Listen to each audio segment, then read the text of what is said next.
I just want to echo the sentiments of the chairman and thank, first of all, Chairman Paul and Joyce Evans and G. Robert Carter for working with us on this project because, of course, as he said, there was some controversy. There were some people that had some very strong feelings about pros and cons about this road.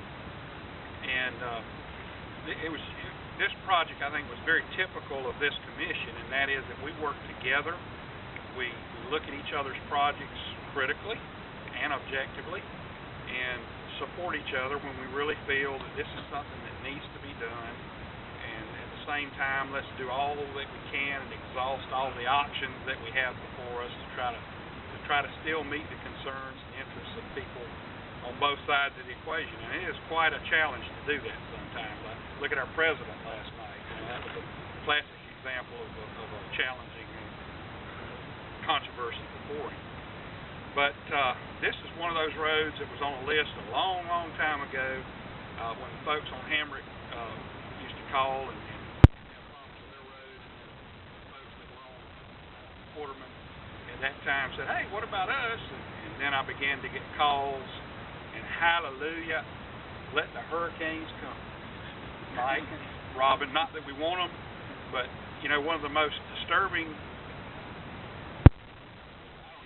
paralyzing feelings that I used to get was calls from people out in this neighborhood during those really, really bad rain events when they would be cut off from their home.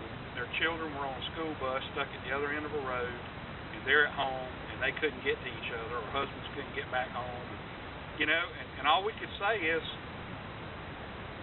it'll pass. I mean, we'll do what we can do until the weather gets better, until the water runs off, and you know, and it was just such a terrible feeling.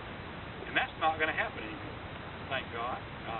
With the completion of this project, people are going to be able to get to their homes, get to work, get to school. The school buses are going to be able to run safely, and more importantly, if the fire truck needs to get to your house, or the ambulance needs to deal with your heart attack or whatever that's happening to you, the sheriff needs to get to your house because somebody's climbing in the back window, you know, they can get there now, and they can get there with no uncertainty about whether they can get to your place or not. And I really am excited about this. I really want to applaud Mike Fletcher, his staff, because they looked at this situation and they knew that this was a point of contention. They knew it was, but they also looked at it critically and said, you know, we've tasked these guys, we've tasked Joe with thinking outside the box. You know, there's a standard way of doing things, and then there's sometimes an out-of-the-box way of doing things.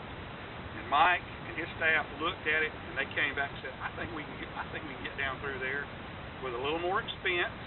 It costs more to do it that way, but with a little more expense, I think we can get through that area and still have something really nice and pleasant for people to see. And like the chairman has also said, we're already looking down the road for other projects. For example, Coppage Road on your way back. If anybody wants to ride down there to Coppage Road on the east side, look at that road.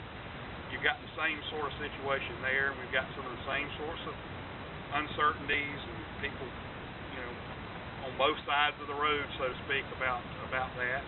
I saw in the paper here recently Boring Pond Road, down at the other end of Boring Pond. It's got a similar situation. So now they know how to think about those kinds of roads. We've kind of changed their thought process. And yeah, we'll spend a little bit more money, but we will do a better product in the end, and we'll be happy with, I think everybody will be happy with